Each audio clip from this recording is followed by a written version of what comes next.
மற்றும் பி ஆகிய இரு விண்ணப்பதாரர்கள் ஐஐடியில் சேர்வதற்காக காத்திருப்பவர்கள். இவர்களில் ஏ தேர்ந்தெடுப்பதற்கான நிகழ்தகவு 0.5. ஏ தேர்ந்தெடுக்கப்படுவதற்கான நிகழ்தகவு அப்படின்னா சாமி சொன்னது பேரு P of A.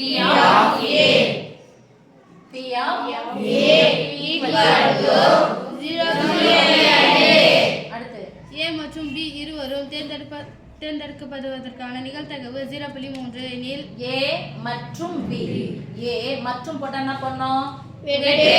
என்ன சொன்னோம்? ஏ வெட்டு பி. ஏ மற்றும் பி தேர்ந்தெடுக்கப்படுவதற்கான நிகழ்தகவு பி. அப்ப பி ஆஃப் ஏ வெட்டு பி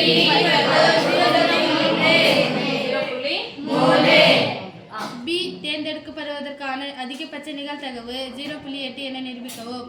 இப்போ பி தேர்ந்தெடுக்கப்படுவதற்கான நிகழ்தகவுன்னா சொல்லிட்டாங்க 0.8. அதிகபட்சமா 0.8 அந்த நிகழ்தகவு இருக்குன்னு சொல்லிட்டு நீங்க ப்ரூஃப் பண்ணுங்கன்னு சொல்றாங்க.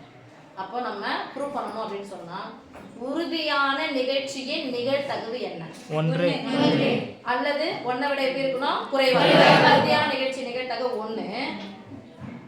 நிகழ்தகவுனா எதோட கம்மியா இருக்கணும்? 1 ஏவும் பியும் சேர்த்தா 1 1ஆ இருக்கணும். இல்லனா 1 விட குறைவா இருக்கணும். ஏ அல்லது பி சொல்லுங்க அப்போ. ஏ சேர்த்து பி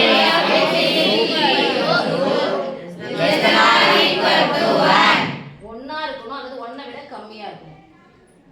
ஏ அல்லது பி ரெண்டு பேர்ல யாரா ஒருத்தர் தேர்ந்தெடுக்கப்படுவதற்கான நிகழ்தகவு 1க்கு சமமா இருக்கணும். இல்லனா 1 விட குறைவா இருக்கணும். இப்போ இதுக்கான ஃபார்முலா சொல்லுங்க பார்க்கலாம். P of A plus P of B minus P of A with B less than equal to 1. P of A வினுடைய மதிப்பு என்னது?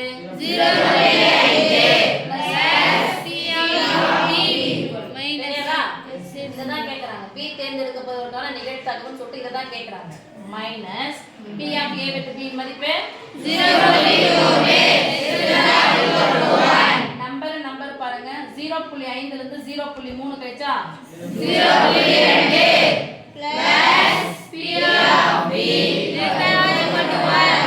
இப்போ என்ன 0.2 plus 0.2 P of B தான தேவை.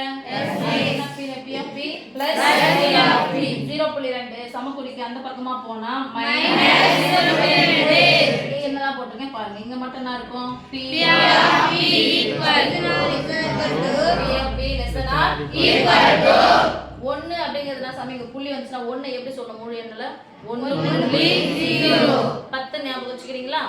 10 ல இருந்து 2 ரூபாய் போனா ஏறும் 8 ஒரு ஸ்தானம் தள்ளி புள்ளி வந்தா 0.8 B தேர்ந்தெடுக்கப்படுவதற்கான அதிகபட்ச நிகழ்தகவு 0.8 அதிகம். அப்ப 0.8 பக்கம் தான் வாய் திறந்திருக்கு.